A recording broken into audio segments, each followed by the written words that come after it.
ఓం నమ శివాయ శ్రీమాత్రే నమః. మిత్రులకి శ్రేయభిలాషులకి అలాగే నన్ను ఎంతగా ఆదరిస్తున్న యూట్యూబ్ ప్రేక్షకులందరికీ కూడా పేరు పేరు ధన్యవాదాలు. మిత్రులారా, మీ అందరికీ పరాదేవత ఎల్లవెల్లలా మీతో ఉండి మీ మనోవాంఛ నెరవేర్చాలని మనస్ఫూర్తిగా కోరుకుంటున్నాను. మీ అందరికీ దీపావళి శుభాకాంక్షలు. చాలామంది మిత్రులు అక్కచెల్లెలు మెయిల్స్లోను కామెంట్స్లోను గురువు గారు విపరీతమైన కష్టాల్లో ఉన్నాము, మా కుటుంబం మీద విపరీతమైన ప్రయోగాలు జరిగాయి, మాకు ఆర్థికంగా మానసికంగా చాలా ఇబ్బంది పడుతున్నాము, ఎన్ని పూజలు చేసినా ఎన్ని వ్రతాలు చేసినా ఎన్ని ఉపాయాలు చేసినా ఫలితం ఉండటం లేదు, మా జీవితంలో ఒక్కొక్కసారి మరణమే శరణ్యము అనిపిస్తుంది, ఇలాంటి స్థితి నుండి బయటపడడానికి ఏదైనా మార్గం ఉందా అని చాలామంది అడిగారు. మనకి ఈ దీపావళి సాయంత్ర సమయంలో ఒక దీపారాధన చేసినట్లయితే, ఒక మొక్క దగ్గర దీపారాధన చేయాలి. ఆ దీపారాధన చేసినట్లయితే మీరు ఎదుర్కొనే సమస్యలు, తంత్రమంత్ర ప్రయోగ బాధలు, చాతబడి, చెల్లంగి, అలాగే కుటుంబ సమస్యలు, ఆర్థిక సమస్యలు, మానసిక సమస్యలు, ఇవన్నీ కూడా 100% ఫలితం ఉంటుంది. ఎవరైతే ఇలాంటి సమస్యలతో బాధపడుతున్నారో వారు తప్పకుండా కామెంట్ చేయండి. ఎందుకంటే మీ కామెంట్స్ మీదే నేను వీడియోలు చేస్తాను. అంతకుముందు వీడియోల్లో కూడా చాలా వీడియోలు చెప్పాను. కానీ మీకు ఏంటంటే ఏదైతే సమస్యతో బాధపడుతున్నారో ఆ సమస్యని కంపల్సరీగా మీరు కామెంట్లో మెన్షన్ చేయండి. నేను వాటి మీద మాత్రమే వీడియోలు చేయడానికి ప్రయత్నం చేస్తాను. అలాగే ముఖ్యంగా రెండవది ఏంటంటే, చాలామంది అడిగే విషయం అంటే, గురువు గారు మాకు ఏది చేసినా అవడం లేదు అనేవారు. ఏంటంటే బాగా గుర్తుంచుకోండి, మీ మీద కాల ప్రభావం అధికంగా ఉన్నప్పుడు, పితృదేవతల యొక్క దోషాలు ఉన్నప్పుడు ఖచ్చితంగా కొన్ని ఇబ్బందులు వస్తాయి. అంటే శాపాలు, పాపాలు ఇలాంటివి మన శరీరం మీద ప్రాబద్ధంలో ఉన్నప్పుడు కూడా వాటి ప్రభావం ఉంటుంది.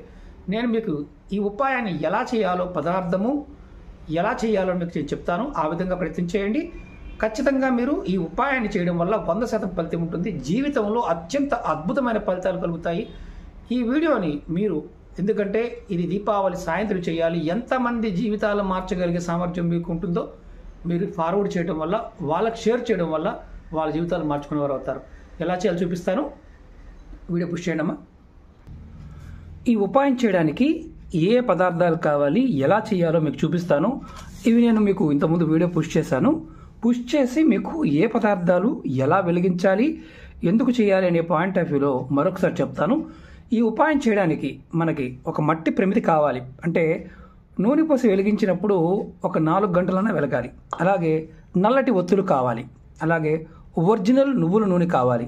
అంటే తెల్ల నువ్వులతో కాకుండా నల్ల నువ్వులతో చేసిన ఆయిల్ కావాలి. అలాగే ఆవాలు కావాలి, పొట్టు తీయని ఆవాలు కావాలి. అలాగే జమ్మి చెట్టు, ఇది దేవాలయంలో అయినా చేయవచ్చు, ఎక్కడైనా ఇంటి దగ్గర అయినా చేయవచ్చు. జమ్మి చెట్టు ఉంటే ఎలా చేయాలో చెప్తాను. అసలు ఏంటంటే ఈ ఉపాయానికి ఉన్న శక్తి ఏంటంటే, ఎవరైతే అంటే సాయంత్రం దీపావళి రోజు సాయంత్రం 6:30 నుండి ఈ దీపం వెలిగించడం వల్ల మీ జీవితాల్లో అనేక సమస్యల నుండి బయటపడతారు.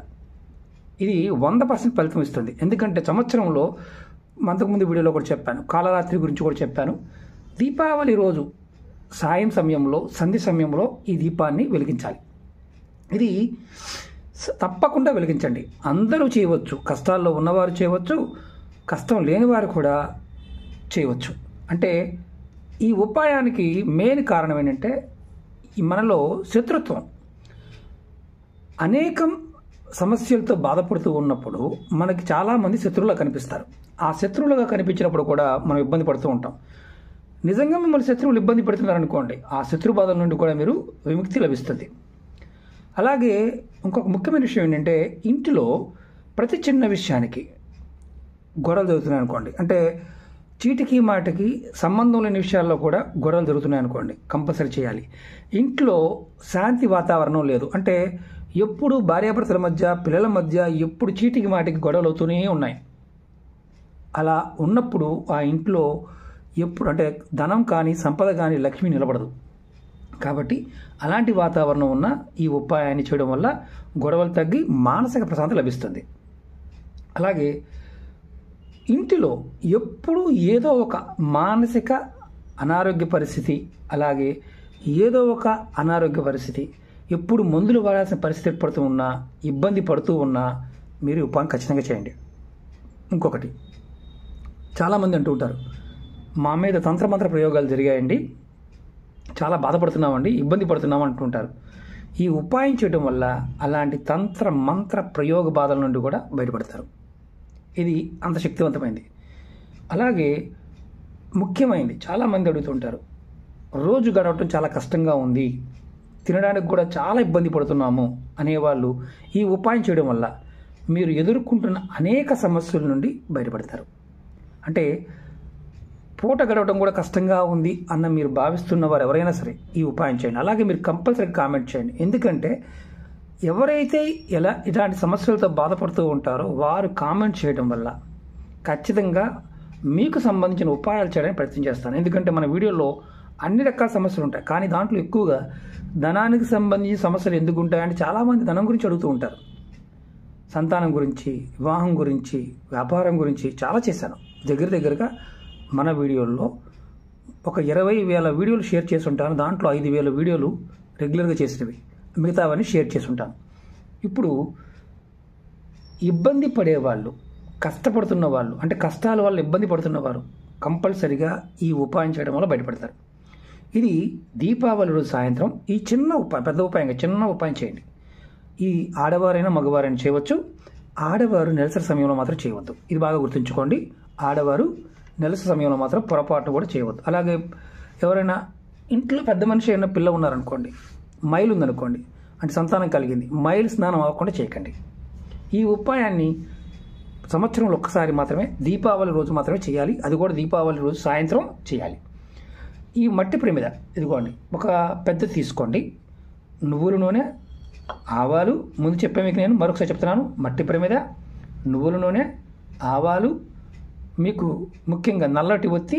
అంటే నల్లటి ఒత్తి లేదండి గురువుగారు, మరి పరిస్థితి ఏంటి? మీకు పూజా వస్తువులు మీ షాపులు దొరుకుతాయి. ఒకవేళ దొరకకపోతే మీ దగ్గర ఉన్న దారాన్ని, అంటే పత్తి దూదిని మీరు కాటుకుతో కానీ, లేదంటే మీరు ఏదైనా దీపం వెలిగించి ఆ దీపం కాంతిలో, అంటే ఆ దీపం పైన మీరు ఒక ప్లేట్ పెట్టి ఉంచితే దాని మీద, అంటే కాస్త దూరంగా పట్టుకుంటే మసి పడుతుంది. ఆ మసినైనా ఆ ఒత్తికి రాయండి. నల్లటి ఒత్తి పూజా వస్తువులు షాపులు దొరుకుతాయి. ఇంకా టైం ఉంది కాబట్టి, రేపు సాయంత్రం కాబట్టి ఈరోజు రెడీ చేసుకోండి. శనివారం కదా గురువుగారు తెచ్చుకోవచ్చా అని అడుగుతుంటారు. ఇలాంటి ఇబ్బంది లేదు, తెచ్చుకోవచ్చు. ఇప్పుడు ఈ ఉపాయం దీపావళి రోజు సాయంత్రం 6:30 చేయాలి. ఇలా మట్టి ప్రమిద తీసుకొని దీంట్లో ముందు నువ్వుల నూనె పోయండి. దాంట్లో, అంటే అది కూడా నల్ల నువ్వుల నూనె పోయాలి, తెల్ల నువ్వుల నూనె కాదు, నల్ల నువ్వుల నూనె పోయాలి. దాంట్లో నల్లటి ఒత్తి ఇదిగోండి, ఇలాంటి దారమైన తీసుకోండి, లేదంటే చూడండి ఇది నల్లటిది. ఇలా ఒత్తి వేయండి. నేను మీకు చూపించడం కోసం చెప్తున్నాను. ఇలా ఒత్తి వేయండి. నూనె పోసిన తర్వాత ఒత్తి వేసి దానిలో కొంచెం ఆవాలు, ఇదిగోండి కొద్దిగా, ఎక్కువ కూడా కాదు, కొద్దిగా, ఇదిగోండి ఇలా ఆవాలు వేయండి, కొద్దిగా వేయండి. తర్వాత ఈ ప్రమిదిని తీసుకువెళ్ళి మీరు ఇలా జమ్మి చెట్టు, ఇది జమ్మి చెట్టు మీకు చూపిస్తున్నాను. జమ్మి చెట్టు ఇలా ఉంటుంది. గుళ్ళో ఎక్కడైనా జమ్మి చెట్టు ఉన్నా, ఊరిలో ఉన్నా, ఎక్కడున్నా సరే, లేదండి ఎక్కడ జమ్మి చెట్టు లేదు గురువుగారు అంటే మీరు ఇలా నర్సరీ నుంచి తెచ్చుకొని మీ ఇంటి దగ్గర మీ ప్రాంగణంలో అక్కడ పెట్టుకోండి. అక్కడ దీపారాధన చేయండి. జమ్మి చెట్టు ఉండటం శ్రేష్టమే. మీరు ఏం చేస్తారంటే, ఉదాహరణ చూపిస్తాను. ఇలా జమ్మి చెట్టు, ఇది జమ్మి చెట్టు అనుకోండి. ఈ ప్రమిద మీరు చెట్టుకు నీరు పోయటం కానీ, పువ్వులు పెట్టడం కానీ, కొబ్బరికాయలు కొట్టడం కానీ ఏమీ చేయవద్దు. బాగా గుర్తుంచుకోండి. చెట్టుకి మీరు పువ్వులు పెట్టడం కానీ, నీరు పోయటం కానీ, ప్రసాదాలు పెట్టడం కానీ, సాంబ్రాణి పుల్ల ధూపం చూపించడం కానీ ఇలాంటివి ఏమీ చేయొద్దు.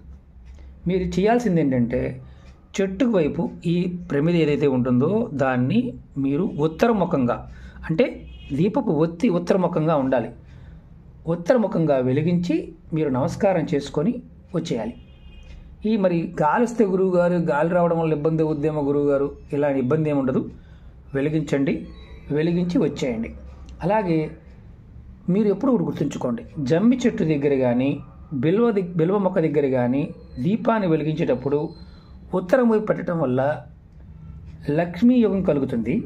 అలాగే ముఖ్యంగా శివానుగ్రహం కూడా కలుగుతుంది. మనం చాలామంది తెలియక ఏంటంటే చెట్టు దగ్గర ఎలా పడితే అలా వెలిగించేస్తూ ఉంటారు. వీలైనంత వరకు మీరు ఉత్తరముఖంగానే దీపారాధన చేయండి. ఇది సాయం సమయంలో మనం జపం చేసుకునేటప్పుడు కూడా మన ముఖం ఉత్తరం వైపు ఉండటం, జపం చేయడం అనేది చాలా ఇంపార్టెంట్. ఎందుకంటే లక్ష్మీదేవి యొక్క అనుగ్రహం, శివుడి యొక్క అనుగ్రహం ఉంటుంది. అంటే శివుడు లక్ష్మీ నివాసం ఉత్తరం వైపే ఉంటుంది. ఈ ఉపాయం చేసిన తర్వాత నుండి మార్పు అనేది తప్పకుండా కనిపిస్తుంది. ఇది సంవత్సరంలో ఒక అవకాశం. ఈ అవకాశాన్ని మీరు సద్వినియోగం చేసుకోండి. దీనికి ఖర్చు ఏమీ ఉండదు. ప్రయత్నపూర్వకంగా చేయండి. అలాగే మీకున్న సమస్యలు తొలగిపోవాలి, అలాగే మీకున్న ఇబ్బంది తొలగిపోవాలని అమ్మవారిని ఈ పండగ సందర్భంగా మనస్ఫూర్తిగా మరొకసారి కోరుకుంటున్నాను. అలాగే మీకు ఈ వీడియో నచ్చినట్లయితే లైక్ చేయండి, ఛానల్ని సబ్స్క్రైబ్ చేసుకోండి, పక్కనే ఉన్న గంట సింబల్ని యాక్టివేట్ చేసుకొని 10 మంది మిత్రులకి షేర్ చేయండి. అర్థం కాకపోతే మాత్రం చేయమాకండి. ఎంతమంది మిత్రులకు షేర్ చేస్తారో అంత అద్భుతం జరుగుతుంది. అలాగే ఖచ్చితంగా మీకున్న సమస్యల్ని కామెంట్ చేయండి. అలాగే ఈరోజు అమ్మవారి నామాన్ని ఓం మహాలక్ష్మి నమః అని కూడా కామెంట్ చేయండి. ఎందుకంటే మీరు ఎంతగా తలుచుకుంటారో అంతగా ఫలితం ఉంటుంది. కాబట్టి ఫస్ట్ టైం మీకు నేను వీడియో చూసిన తర్వాత ఎవరైతే పూర్తిగా చూస్తారో వారు మాత్రమే అర్థమవుతుంది, సగం చూసేవారికి అర్థం కాదు. ఓం మహాలక్ష్మి నమః అని కామెంట్ చేయండి. ఓకే మిత్రులారా, ఓం నమః శివాయ, శ్రీమాత్రే నమః.